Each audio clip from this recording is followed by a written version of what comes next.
আমি আনন্দিত যে বৈশাখী টেলিভিশন তার 20তম প্রতিষ্ঠাবার্ষিকী উদযাপন করতে যাচ্ছে।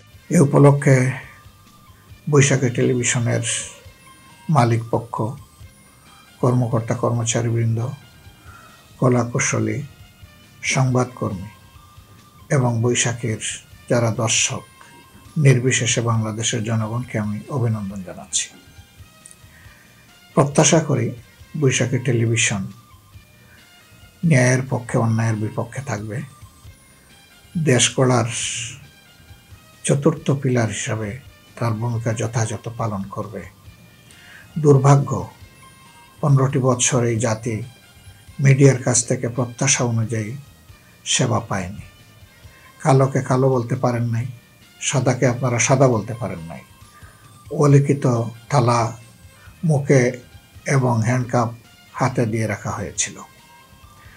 আমরা বিশ্বাস করি 5 আগস্টের পর থেকে সেই রকম কোনো কালো ভূতের ছাপ এখন মিডিয়ার উপরে নেই।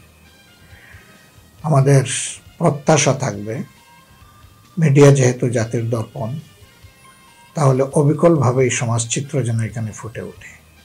সমাজের হাসি কান্না, দুঃখ বেদনা, মানুষের প্রাপ্তি প্রত্যাশা, আকাঙ্ক্ষা এবং একটা সত্যিকারের শান্তিপূর্ণ উন্নত দেশ জাতি গঠনের জন্য আপনাদের মিডিয়া যেন গুরুত্বপূর্ণ ভূমিকা পালন করে।